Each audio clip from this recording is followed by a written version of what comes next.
Antony Blinken, funcionário do governo americano de altíssimo escalão, faz uma visita oficial à China e começa a discutir uma possibilidade, talvez não de paz entre as duas superpotências, mas aparar algumas arestas mais importantes. Vamos discutir aqui o que foi deliberado pelos dois países. Putin recebe Ramaphosa, que é o atual presidente da África do Sul, e outras lideranças africanas, para falar sobre o processo de paz mediado pela África, mas já admitindo que o Ramaphosa passou pela África, pela Ucrânia, e foi um redundante fracasso essa tentativa de acordo de paz, e Peskov, que é o porta-voz do Putin, anuncia que ele conseguiu, a Rússia, um dos principais objetivos desde o início do conflito, que é justamente a desmilitarização da Ucrânia. Mas será que é bem assim? Vamos discutir, tá? E para finalizar, a Ucrânia anuncia, não foi referendado por outras mídias, mas um importante ataque e uma destruição de um dos principais centros de munições da Rússia no território de Kherson. Importante avanço aí para os ucranianos. Se vocês querem entender um pouco mais sobre esses assuntos, e muito mais também sobre geografia, geopolítica, atualidades, política, polêmicas, enfim, tudo para você se manter sempre bem atualizado, já se inscreve no canal, deixa seu like e compartilha esse vídeo, que eu, professor Ricardo, conto muito com a sua ajuda. Belezinha? Pessoal, para quem não me segue no Instagram, hein, @prof_Ricardo Marcílio, me segue lá. E caso você queira contribuir financeiramente aqui pro canal, seja membro, que isso ajuda bastante, ou faça uma contribuição também via chave Pix. E claro, curso mais completo de Geografia, Geopolítica e Atualidades. Para você que é pré-vestibulando, concurseiro ou até mesmo interessado em saber um pouco mais sobre o mundão, link na descrição, pessoal, você vai ter o curso ali completinho, tá? Resumos mensais de Brasil, do mundo, aulas semanais com temas aprofundados sobre crise da Argentina, crise das Coreias, questão da taxa de juros do Brasil, tudo que você possa imaginar para entender o mundão, tá lá na plataforma. Tamo junto? Então, ó, bora lá pro vídeo. Pessoal, seguinte, a relação entre China e Estados Unidos, eu diria que ela, principalmente depois da nova ordem mundial, ela nunca foi muito boa, mas eu diria que hoje está num dos piores momentos aí, né, dessa relação. Dentre os pontos mais polêmicos que a gente pode colocar, alguns, tá? Eu falaria para vocês a questão de Taiwan, por exemplo. Ano passado, a Nancy Pelosi fez uma visita oficial a Taiwan. Nesse ano, a presidente de Taiwan fez uma visita ao Kevin McCarthy, presidente da Câmara, sendo que os Estados Unidos sempre tentou manter uma ambiguidade estratégica. Ou seja, se você perguntar na ONU, os Estados Unidos reconhecem uma única China, sendo a República Popular da China, ou seja, a China do Partido Comunista Chinês, como a China de verdade, mas sempre tentou manter ali relações militares, econômicas com Taiwan. Só que recentemente, depois do governo Biden principalmente, as declarações ficaram muito mais polêmicas. Cara, de fato, fazer uma representação oficial, recebendo o chefe de Estado de outro país, ou a presidente de Taiwan visitando o presidente da Câmara dos Estados Unidos, pô, isso é muito sintomático, né?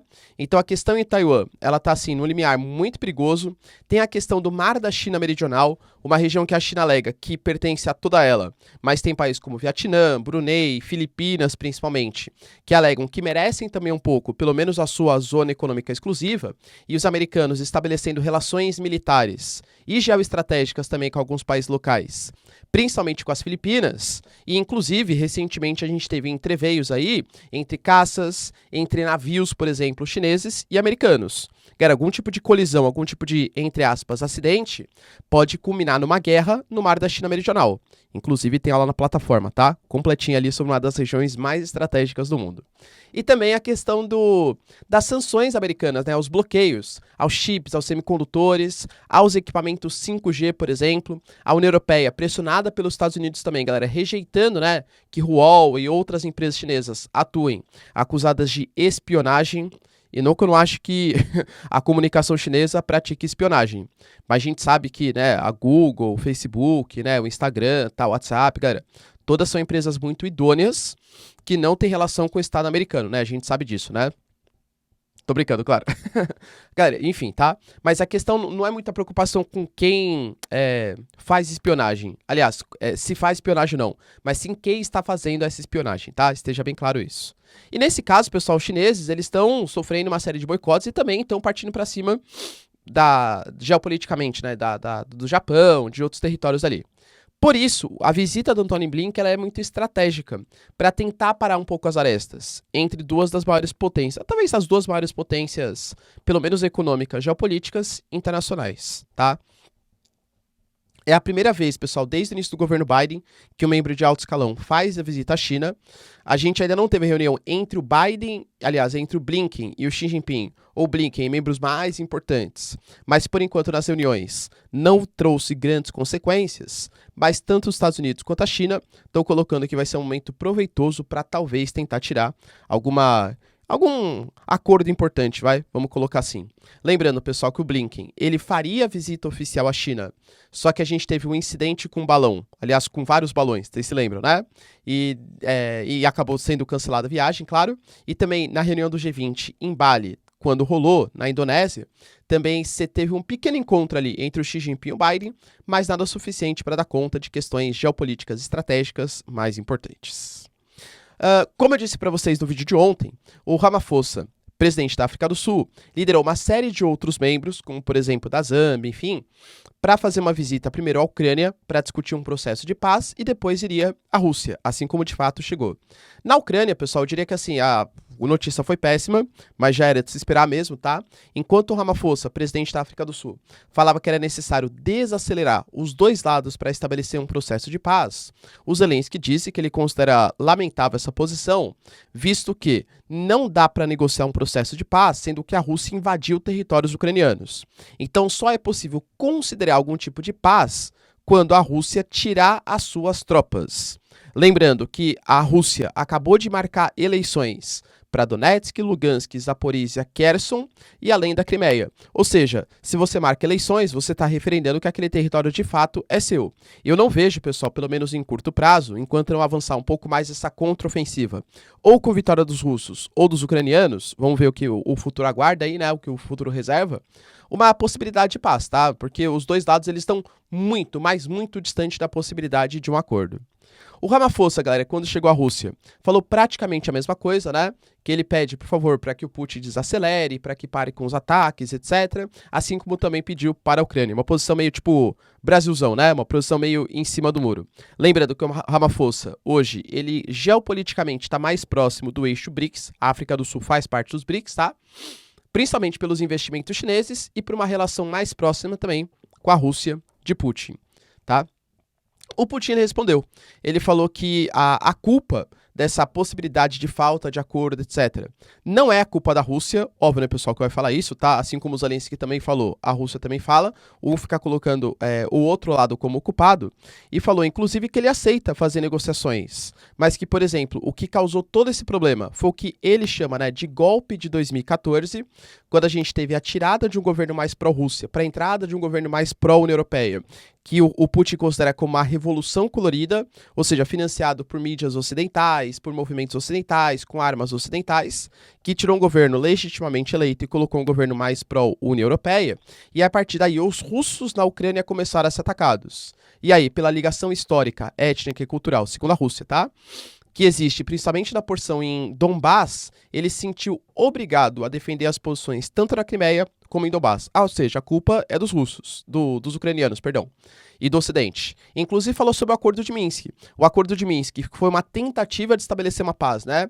A Rússia pararia de atacar aquelas posições, enquanto a Ucrânia prometia dar um pouco mais de autonomia para os russos que vivem no leste da Ucrânia, segundo, inclusive, a própria Merkel, o François Hollande, por exemplo, antigo presidente francês, o Acordo de Minsk ele foi feito só para ganhar tempo, para conseguir armar os ucranianos. Então Putin pegou todos esses argumentos e falou, tá vendo, ó, eu tento fazer um acordo. Inclusive falou, por exemplo, que na época do acordo de grãos entre Rússia e Ucrânia, que o Erdogan mediou a situação, o representante da Ucrânia foi lá e assinou um documento concordando com alguns pontos estabelecidos pela Rússia.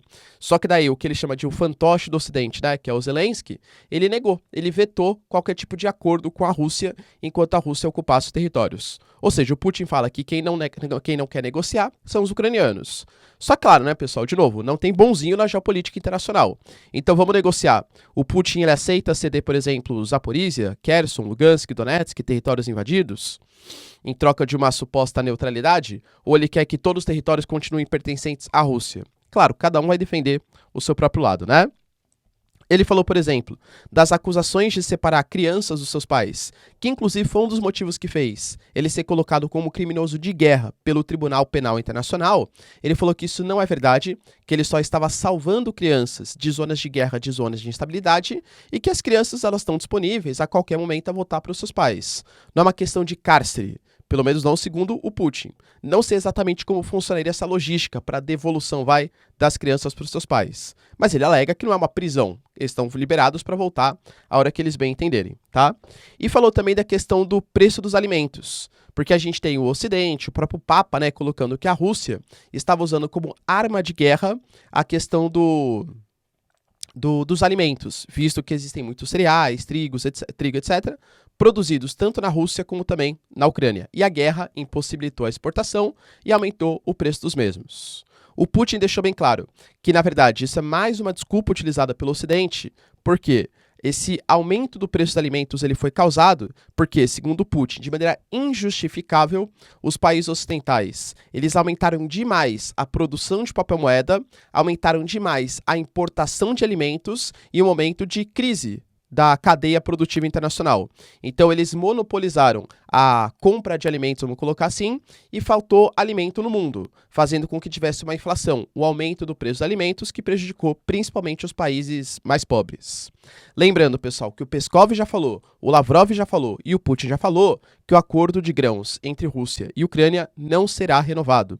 Ele foi renovado em maio, para a duração de 2 anos, mas ele não será renovado. Por quê? Porque, segundo a Rússia, a Ucrânia não exporta esses alimentos para países pobres, e sim para a Europa, ou seja, uma forma de a Rússia permitindo a Rússia exportar seus grãos. Ganhar dinheiro dos europeus para comprar em armas, tal, para usar contra a própria Rússia, e além do que o Ocidente não está cumprindo o seu papel no acordo. Porque, em tese, pessoal, o acordo, a Rússia deixaria a Ucrânia exportar os alimentos e, em troca, o Ocidente prometia não sancionar nada relacionado a fertilizantes, que contribui para a queda do preço dos alimentos, e nem os produtos russos, sendo que isso, segundo a Rússia, não aconteceu. Tá?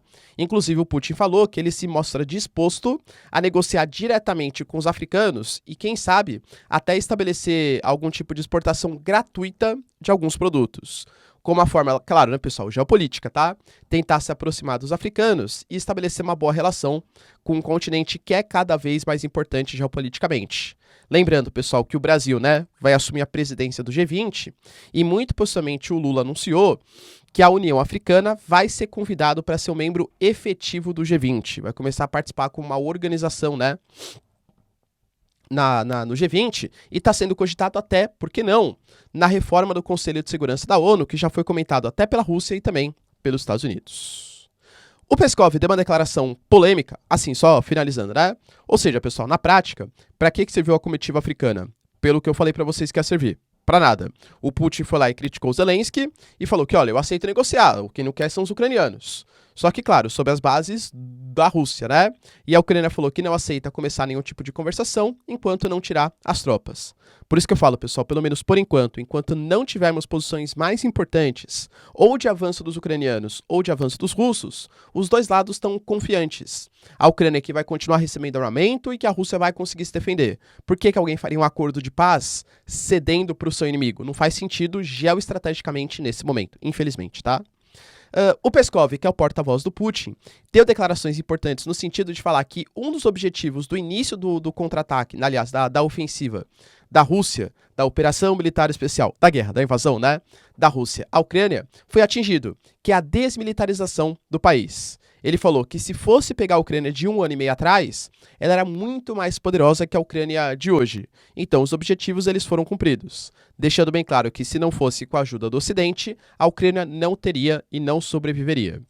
Eu, particularmente, galera, acho um pouco estranho essa... Porque, de fato, né, se a gente for pegar os dados, a Ucrânia fala que já destruiu um monte de equipamentos russos, tal, não sei o que lá, mas a Rússia também destruiu bastante equipamentos ucranianos.